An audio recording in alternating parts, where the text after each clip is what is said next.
Hello everyone. Today I'm doing a project on ETEC 540, Text Technologies, on discovering modern literacy. My name is Fernando Morales, and the goal for this presentation is how the invention of writing and images has modified ways of knowing, how comics have changed through the course of history, and of how such changes have affected communication styles and genres, how comics influence the cognitive and affective responses in humans, and also consider the affordances of comics for knowledge mobilization. So I'm going to start off in the 1070s with the Bayeux Tapestry. And the Bayeux Tapestry is a place to start because that's where we first see stitching text together with images and a narrative. So here what I'm going to try to do, as you can see, this is all the stitch part together, and it's telling the conquest that King William had during that period. So it's a great deed and a historical event at that particular time in medieval times. But what I want to draw your attention to is a picture of the actual tapestry itself. So this is in the museum. So in the museum, imagine yourself walking along, and it's a continuous storytelling, and there are no breaks. So the story continues, and in other words, if this is the initial time, then it moves on continually with time. So space and time are continuously changing. So that's something really interesting to start to notice now. And as we move into the 1300s, the Stations of the Cross, we start to see something a little bit different this time. The narratives are being broken down into panels. So in this case, there are 14 of them, each one depicting the stage in the crucifixion of Jesus Christ. I'm going to zoom in a little bit on the panels themselves, and you can see that each image is static, but there's a huge emphasis on text, not on text, I mean on the texture. So you could imagine the clothes that they're wearing. It's something that people can relate to, and these characters are drawn with human-like features. So there are people living in the world that they imagine day to day. So in this case, the story is not continuing. The story is being broken down into panels. So what I'm going to try to show you quickly is imagine this for a moment. Here we have a panel being split along. So to the left of it, we're able to see what is happening in the image. So I'm trying to draw an eye. And on the other panel, we see what's happening as well. So I'm going to draw another eye. But in between, we have to use our own worldly experience of what happens in between. So all of that is happening with our eyes closed. So I'm trying to draw a closed eye in this case. So that, in other words, is happening inside of our brain. That's quite interesting to start to notice. But on another aspect of it is the story itself is moving from left to right. Then we meet a break, and it goes again from left to right. Then we meet another break, and it goes from left to right, and then it breaks at the end. So in this case, we still see this idea of time progressing, but time is progressing in each panel. So it's no longer a continual change, but it's progressing through each panel, and then our brains need to fill in the gaps in what happens in between. Now we're going to move on to the 1730s, and we're going to introduce William Hogarth. So he was born in 1697 and died on 1764 from London, England. And he's famous for the Harlot's Progress. So in this case, Hogarth used his experience as an apprentice to a silversmith to create engravings of the images. So as you can tell, he first painted them, then he used his skills, and then from his skills, he was able to engrave the images and sell them to the public. And in this case, he's trying to show the story of a prostitute. So in other words, they're very highly detailed images, and then the story themselves is about poking fun at the culture of that particular time. And see how, in this case, they are each broken down into panels again, but very detailed, and with face expressions easily recognizable. And the culture again could recognize it And in this case, I'm not going to go so much into the story, but you could look it up. So it's telling the story again of a prostitute, and then she meets a fancy man, and then she gets near deceased, then she dies, and at the very end, here is her mourning. Although here people looks a little bit happy, some guys are still trying to get other women. But here we're starting to get more of an idea of the comics and being published. So let's continue along our timeline and move towards the 1830s. Here we're going to be introduced to Rudolf Topfer, born 1799, died 1846, from Geneva, Switzerland. And here he's going to introduce to us the idea of panels in a single page. So one thing to note in this case is there's a huge emphasis on text at the bottom of each image. And the pictures themselves, they don't have a lot of detail. They're very simple sketches. But then with the use of the text is trying to tell a full narrative. And again, this narrative is being read from left to right. And as we did before, we have to imagine from one panel to the next, we have to use our imagination to fill in the gaps. So in other words, we have a closed eye. Let's continue moving on a little bit and move towards the 1890s with Richard Alcott, born 1863, died 1928, from Lancaster, Ohio.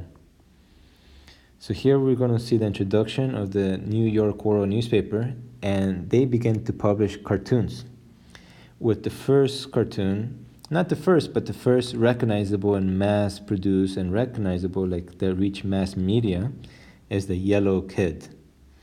Now, the Yellow Kid is a kid from the wrong side of town, you can say. So, whereas before, people can relate to the culture, as we saw before, in this case, people are trying to see a different side of the world, one that they're not too familiar with.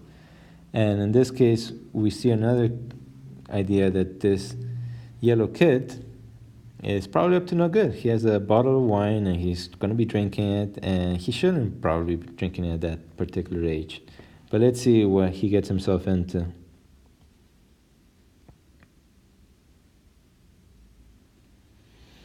So this one here was a Sunday comic from the New York Journal. And it's going to be the Yellow Kid takes a hand at golf. I'll give you a moment to look at that image. So a couple of things to point out right away is here we're going to see the introduction of speech balloons, in this case by the parrot. We have the introduction of thought balloons, which is written on the actual gown that the Yellow Kid is wearing.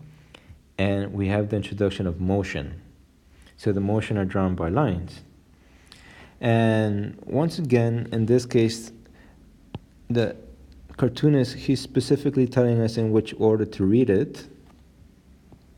1, 2, 3, 4. But like we saw before, we're still adopting this left to right idea with a break, a left to right idea with a break. And again, time is moving forward. And between panels, we're once again left to imagine what happens in between.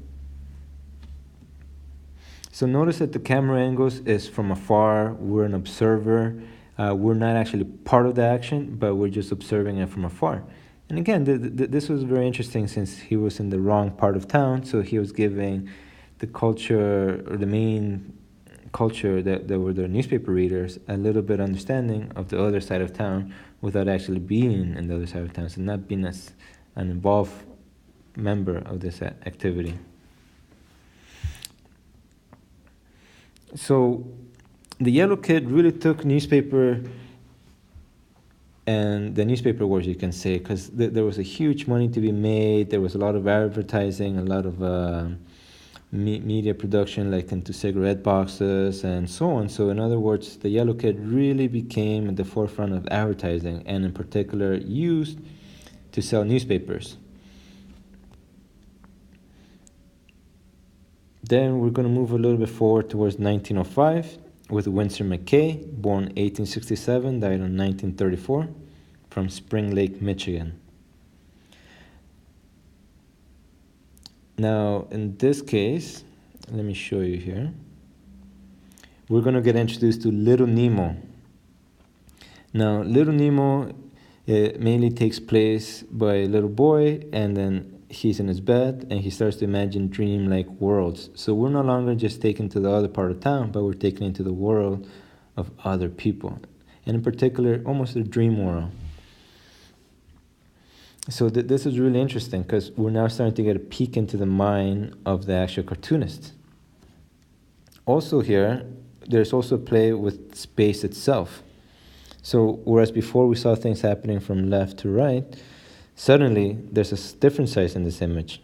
So here we have to go from 5 to 6, we come back to 7 to 8 to 9. So space itself is starting to be changed a little bit and played with, not in such a linear way, but it's trying to convey different meanings based on the sizing and the orientation of the space itself. But overall, easy to follow, and there's also numbers to guide you along the way, something that we don't see in today's comics anymore. Moving a little bit forward, we go to 1916 with George Joseph Herriman, 1880 from 1944, from New Orleans. And here he introduces us to a Crazy Cat. Now, Crazy Cat has talking animals, which is totally new at this point, and they're almost having human-like characteristics. They have personalities, they talk to one another, and we start to see motion from left. We start to see the spacing move from left to right. The numbers are given to us. We know the time is progressing. But we also get introduced to something else in this case. I'm going to zoom in to help you realize this. We see zip or pow. In other words, we're using text to represent sound within the images. So this can be summarized into animals talking and sound as text, and we're entering another world. From this world, it gave branch into many other comics that you may be more familiar with, such as Peanuts by Charles M. Schulz, Garfield by Jim Davis, Calvin and Hobbes by Bill Watterson. Then we move to Digital Age, and I'm just going to say there's a lot of choices now, because this is just a few that I was able to bring up. But let's go back here a bit on our timeline and move towards comics in the Playboy area. So before, the comic books, they had to try to sell them to newspapers. How they did it is through a syndicate. Syndicate was the middleman. Now, if you want to make the most money, you didn't want to be selling your work to the newspaper. You want to be selling to Playboy. So here, this actual image had a lot of copyright issues behind it, and in particularly because Playboy was using what we know as Archie and the Gang. But we're starting to see this whole reemergence of poking fun at hypocrisies of society, and in particular the sexual hypocrisies. The women here are trying to be more liberated, but mainly men are cartooning all of these images. This didn't start to change until around 1976 with the introduction of Kathy Geiswhite, and she started to bring in a woman's perspective. But her comics taken a very different feel for them, and there's a huge emphasis on the text, and the drawings themselves are almost childlike, very simple in nature. But it brings us a woman's perspective in day-to-day life, and not a whole different world. It's just a single person's world and their day-to-day living. So notice that the name of the character is the same as hers, because she was actually drawing her personal life. Let's go back here in our timeline, and we're going to try to finish soon by introducing Action Comics. So it's the first appearance of Superman, so the superheroes. And from here, I'm not going to go too much because that's more towards the graphic novels, but I wanted to bring a little bit of attention towards a couple of things here. So far we've seen dialogue boxes being introduced. You may not have noticed it, but there was a huge attention to the text in this presentation itself, such as instead of using I written in that way, I wrote it in the way on the right. Let me just highlight that for you. So instead of I use this I. Instead of writing with lower cases, it's all capital letters. The A is written more towards the bottom. Also the pacing. So suddenly how we put the text in the space itself starts to matter of how it draws the reader into viewing the image and interpreting the image. So we have the text at the top. We see the image itself. Then we see the next text, the next text, and the next text. So we can start to move in a different time. We're also getting introduced to sounds. We get introduced to motion. And you may have noticed it before, but we had camera angles where it was looking from afar passively. And today, the reader is involved in the action, so we have more dynamic camera angles, so actually being part of the action. So all of these could be used in education. And you could always get students to interpret text, to redraw vocabulary, or to bring meaning to what we've been reading. For example, in ETEC 540, one of the focuses on technology. If you want, take a moment to pause and actually read it. I'm going to try to finish this presentation off by looking towards the future. So we start to see how the reader is becoming more involved, and ultimately, we try to see a different future for the comics. So here what I'm trying to draw is imagine yourself starting to join someone else's world. Start in the first panel, move to the second panel, the third panel. Suddenly in the fourth panel, you get a choice. You could go to the top one, you could go to the middle one, or the bottom one. So all of this is going to change how the story progresses, and then you continue down the path, and then this story continues.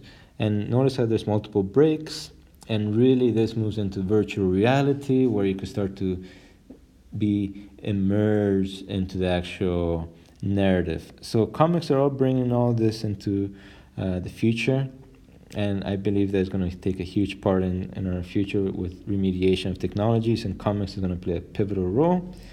And ultimately, we're going to have an infinite canvas. So as you can see here, as I zoom out, I still have so much more small space to work with that when I zoom out so much, it almost looks like I had no impact on it.